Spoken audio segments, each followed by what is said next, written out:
Kristen. Our producer is a saint. Hi, and welcome to The Fault Line, a CMG Consulting podcast exploring the pivotal moments where business strategy meets real-world pressure. Hi there, and welcome to the next episode of CMG Consulting's podcast, The Fault Line, where we get to talk about strategy, execution, and where those two come together. We've got a pretty special episode for you today. We are here in Durham, North Carolina at CMG Consulting's global headquarters. And what are we going to get up to today, Kim? We are going to introduce you to the entire CMG team today. So we're going to bring them in live from Durham to talk to you about the joyful moments that they have in delivering value for our clients. I'm super excited for this. You know, it's a not so well-kept secret that what motivates us is driving growth for our clients. And I'm looking forward to hearing some of the stories from the team, humorous, adventuresome, heroic, but you know, those moments where the team members really do find joy in doing work together, with one another, and also with our clients. Should be a pretty good episode. First question for you, Russ. What do you do here at CMG? I'm a co-founding partner, so I do a little bit of everything. I work with clients, I develop new products and services, but most importantly, I get to learn from our team and help the team grow. Fantastic. Fantastic. And we're here at our quarterly meeting in the world headquarters for CMG. What do you look forward to in getting the whole team together? The joy that comes from just human interaction. The fact that we get to see each other so infrequently because we're spread around. But when we get together, magic happens and we have a whole lot of fun challenging each other and growing with each other. What's great about quarterly, because we're a distributed workforce, is that we can get back together, we can build connective tissue, we can reconnect in a way that's just not business focused and agenda driven, like what did you get accomplished this week, but more rather, how are your kids doing? Yeah. How are the dogs doing? Oh, you bought a house. That's great. Oh, you moved to Brooklyn. Very cool. And really finding out more about people's lives. And when you're small like us, I think you rely on the relationships even more so than a large company. And that's one of the things I love about working in a smaller company, that people aren't numbers, they're people, and getting to know the people and getting to know what they enjoy, what motivates them, and then helping enable that, both for them and them for me. I think it's rewarding. Yeah, absolutely. I think that's especially important for those of us that are a certain age who are used to always going to the office, and we naturally have those conversations, and this gives us the opportunity to do that. I work from home, and after COVID and a lot of the, being in a silo by yourself gets, lonely, and you kind of lose touch with human beings. And so it's great to be with the team and to just have regular people conversations and hear about personal lives and, do some of those things that people do when we're disconnected from our machines. So, I enjoy the people I work with, and I don't think everybody can really say that. So I'm thankful for that, and enjoy the time with the team. Don't tell Russ, but if we had quarterly meetings that had no meeting part of it, but it was just hanging out for 2 days, sign me up. I'd try to come every month, but that's there's a lot to learn from everybody on the work that they do and the client experiences that they have. And I look forward to that. But there's a lot to learn about what's happening in people's personal lives, and, who's going to what soccer game, and, which kid's graduating from what college, and those kinds of things. It's a good way to engage with people that's not just dedicated to the crazy, kind of project delivery stuff. Got it. So can you tell me a little bit about what brings you joy in delivering client work? Yeah, no, that's a great question. A lot of times when clients will bring us in, they have some complex problem. If it was simple, they wouldn't need us. And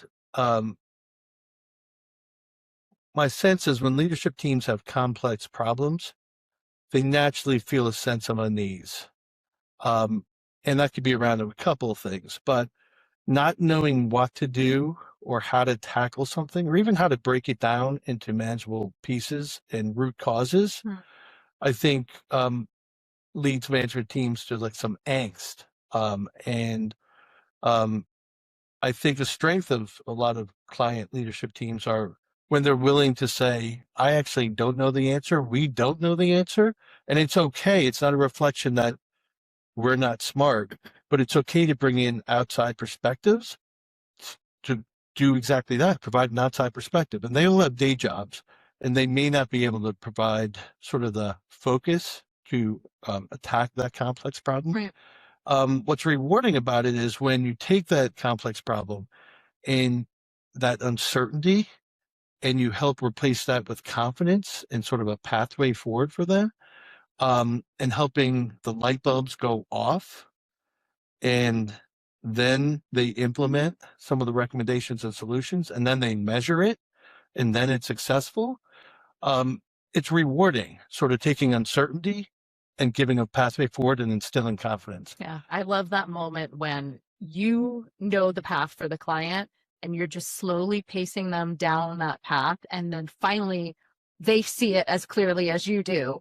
Right. Is that moment of joy. I would agree. Yeah, it's joy, it's satisfaction. And when you help them reach that moment, and that takes, you build trust in that process, Yes. right? When you help them reach that moment, you almost have a client for life because they trust you that you understand their problems, their solutions, their organization. And you didn't throw something over the fence with them. You helped them, to your point, Right. get to that conclusion. And then when they succeed with it, it's like rooting from them from the sidelines because it's their company, but it brings a lot of joy. Yeah. Something that brings me joy in client delivery, I think for me, it's the ability to produce something for the client that allows them to look good or empowers them in some way to, be able to like take, whether it be materials that I helped create, they're able to take that into a board meeting amongst their own executives, or whether it be a recommendation that, I helped build that they're able to take to their internal team and see whether it's worth implementing, and being able to see the impact of, giving them empowerment in a way. I think one of the first moments of joy I had here was related to the creation of Thrive Number, and where we knew that we wanted to build some type of tool that would help clients better understand how aligned their teams are and where they need to focus.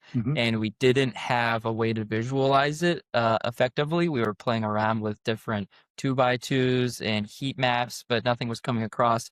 And I think a fun aha moment for me was putting this V chart together and building a new way to graph data so that clients could easily understand how aligned they were and where their strengths lied across a spectrum of 30 different questions. So that was one of my first or second years here, and it's had a lasting impact that beyond most of the other things that I've done.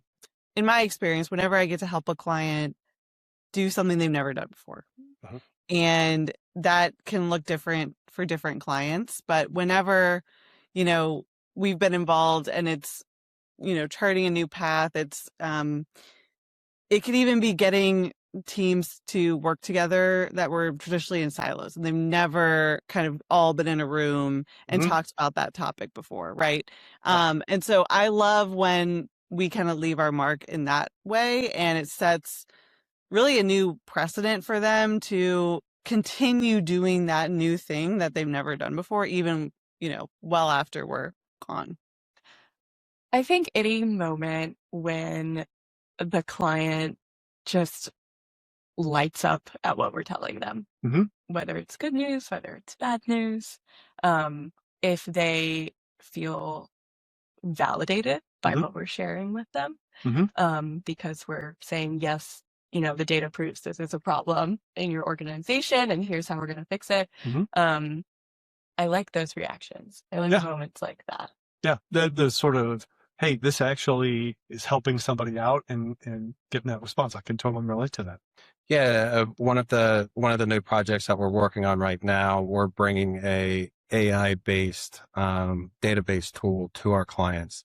What it can do is assess a list of customers and be able to very quickly identify those customers based on a fit, and not just a descriptive fit, but actually looking in at web pages, looking at images, matching that against their products, and seeing if these customers could be a potential fit, and then leveraging additional AI to create kind of a battle card and or a go-to-market script that the sales teams could then use. So this helps the sales team to filter down onto time and to targets that they should be spending time with, as well as, you know, making sure that it aligns to the customer's products. Something that brings me joy is just like seeing our CMG's team and like work and our effort we do like on our side, and then see that appreciated on our client side. So in our client meetings, when we are presenting, let's say like a new graphic for a social caption that we want to post, seeing that just recognition and that like they're appreciating our work. Yeah, appreciation goes a long way, Mhm. right? I think in general, I find a joy in being a trusting touch point for a client.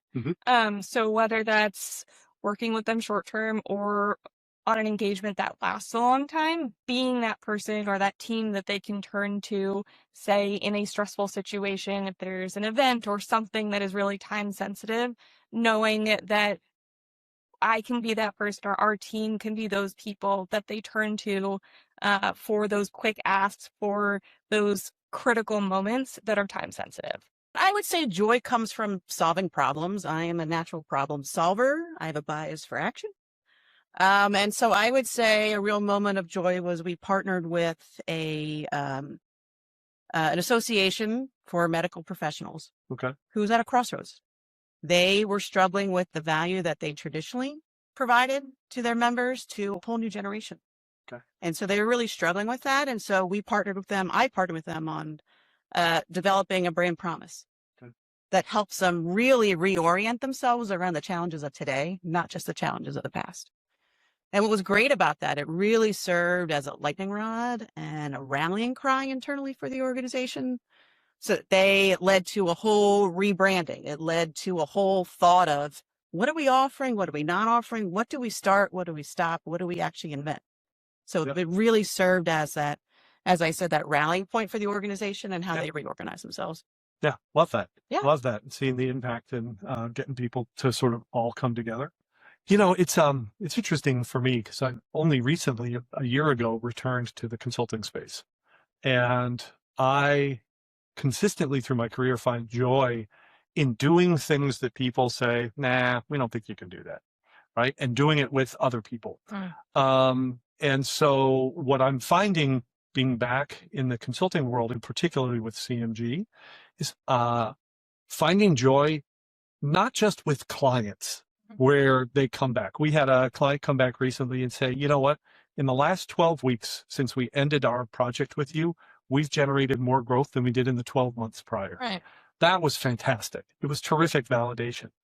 The flip side of that, which is just as joyful, was knowing who I was able to do that work with here internally and to share that with them. Right. So that process of going from 0 to 80 and kind of fist bumps at the end, and being able to do that over and over again, that's why I get my joy. Yeah. I think for me, a lot of the work that I do is on the coaching side and the very people-y parts of business. Yeah. And so it can be really tough work, right? You're dealing with changing people's ways of working and how they think about, it's like how they think about their own personal contribution to their work environment. And we're going in and we're making recommendations to change those things. And so often I've had clients crying on the phone with me. I've had people outright say, no, I'm resisting this change. I'm not going to do something. So the joy for me is when they finally hit the moment where they can see the vision that I've been trying to create, and that light bulb goes off and they are now on the ride with me. And I can feel like I brought the vision to life for them. So that's a joyous moment for me, but they're also seeing the value. So that they're getting joy in those moments also. There's an element of that resonates for me because it feels like people get a better sense of their own capability. Mm-hmm. It's like they step into the suit and they're like, oh yeah, I do have superpowers. Yeah. And the joy is like, I believed they could do it even when they didn't. Yes. And I think if we reflect that back to quarterly, I feel a lot of that here also is I believe in the business that we can be as CMG, the value we can deliver for our clients and for ourselves. Yeah. And we get some of that value here. And I think I speak for both of us. We believe in the team, right? There's a ton of talent and capability in this team, and people with big hearts and incredible work ethic. So last question for you. Yeah. What's an example when you've saved the day? Oh gosh, that's one of those things where I'll probably need to give it a whole lot of thought to figure out a true day saving, because I rely on the team so much. It's really about the team. Okay. And I really try to hand over successes where they have it. Terrific. I don't like tooting my horn too much, so I don't even know what to say for this, honestly. You can toot your own horn on this one. I can turn decks around really quickly. And when we have moments of crunch periods and we need to go from a deck with 0 slides to 20 within 24 hours, I am someone you can tap on to quickly do that. And so I think, there's been several times where I've had to save the day of doing a lot of work in a short amount of time. And I kind of thrive in moments like that where there's a time crunch and a sense of pressure where something needs to get done quickly. Yeah. And I can attest to that from the work we've done together. He really is that good. Sometimes it's not so much saving the day. It's just staying steadfast in purpose. I think one of the hardest things to do nowadays is naming. Okay. Naming is such a challenge because everything's taken right now. Okay. In this, people are just registering things just to register them for a payday. Okay. And so we partnered with actually a company in the space industry on how they needed to rebrand. And they needed to rebrand because they were somewhat forced to rebrand in a very short timeline. Okay. So just through putting in rigor and process, and I will say a lot of sweat equity, because it is tough, we came up actually with 100 options, took them down to 50, 25, and then through the rigor of also partnering with legal in a way, was able to get them this name and registered within under 90 days, which is almost unheard of in this day and age. Fantastic. And it turned out awesome. Yep. And we also did all of the visual identity for it. And so I used to work in consumer packaged goods. So when I would see my soap bottle on the shelf, like that gave me joy. Yeah. This seeing the brand come to life gave me joy. There was a moment with a client where they were unable to attain some information and just sort of wrote it off as a it's not doable kind of thing, and it was limiting their ability to really understand the potential of their products and services. Okay. And so I just hit the phone, and made a couple of phone calls and sent some emails and didn't stop sending them to the entity which they were trying to get information from. And they, in Andy Dufresne kind of fashion, answered my call and said, stop calling us. So I was able to kind of get what they were looking for and, use it for their benefit in the end. Maybe I'll share a personal one, maybe for something that's coming up. So last night we wrapped our quarterly meeting. I was on the way home. My son has the flu. He's not feeling well. We're expecting snow this weekend here in North Carolina. So a little unknown what's going to happen with that, but we don't have a sled. So my wife said, hey, can you stop and get the kids a sled so they can really enjoy, hopefully this snowstorm that's going to be coming. So I was able to get that, and, hopefully it'll be a nice snow day coming up soon. That is a great dad hero moment. So I am going to say this show, The Fault Line. I don't know if it's necessarily saving the day. I don't think that quite qualifies, but I think we've spent a lot of time at CMG and in videos and other conversations in the past prior to the fault line, really having great conversations between you and Kim and other team members as well, and coming up with and really producing this show where we get to showcase our expertise and the great thought that you and Kim and our guests on the show can really share with other people. Yeah. Being able to widen that platform with the podcast. Yeah. I would say that's, I guess, quote hero moment. As somebody who's benefited from all of your talent and capability focused on it, I just want to say thanks, because you do make this thing come to life. So I'm going to go to the way back times. Okay. And this was a moment when I worked for an organization that had a warehouse in Michigan, and we needed to change over our warehouse management system because we were growing at exponential rates. And we happened to choose early November to do this transition to this new ERP system. And I spent my birthday in a very dark warehouse building manually manipulating data so that our clients, our end user customers, so our clients were financial institutions, the end users were their credit card holders who we fulfilled rewards for. And we could not miss a day of fulfilling orders. Right. And while I did not enjoy spending my birthday in a cold warehouse in Michigan, I did it because our customers needed me to. Yeah. And that says all kinds of things about how committed you are to the collective success. Yeah. What about you? You know, it's interesting. It's a provocative question in some ways. I think one time where I continue to go back and use it as a source of inspiration to stand up and do the right thing. Years and years and years ago, I was the head of marketing for a company that had a broad network of essentially kiosks. And we were attacked, it turned out, by a mafia organization that was putting card skimmers on our kiosks. And our approach and our response to that was to tell all our users, this is happening, and send emails out to 750,000 people with pictures of it, and to deputize our users and say, you know what, if you see this, let us know, because we want to get on top of this. And I had to fight tooth and nail with members of our board and a couple of my fellow executives who wanted to essentially bury the news and hope that it would go away. And the gratification part, great work by a bunch of people on my team and with some of our agency partners to get all these communications out, do all this, change, put things on the homepage of the website and everything else. We got it done in a matter of hours. And on the other side of it, we got two sources of validation for our choice. One, a law enforcement agency said, we've never experienced somebody who was the victim, corporate victim of this kind of crime, do that. And it stopped within days, right? So we kind of squelched it because we would get somebody in Las Cruces, New Mexico, calling up and saying, there's something funny on my kiosk. And 20 minutes later, there'd be a law enforcement person there. And it just sort of said, we're better at whack-a-mole than you are at trying to steal from us.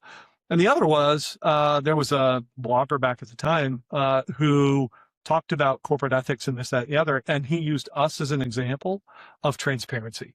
And I can't tell you how validating that was for the team to sort of say, hey, doing the right thing, doing it the right way, even in the face of some resistance, actually has value. And so when I find myself in certain moments, I'm like, yeah, you know what? I was that guy. I was able to stand up then, so I should be able to do it now. Yeah, that's great. Yeah. I'm glad we had the chance to bring everybody into our Fault Line episodes today. Me too. Yeah. And this has been great. I hope everybody out there has gotten a good sense of, a little bit more of how CMG ticks, what our DNA is, a little more familiarity with members of the team. And as always, want to thank you for listening and look forward to the next time that we come back with the Fault Line, CMG's podcast.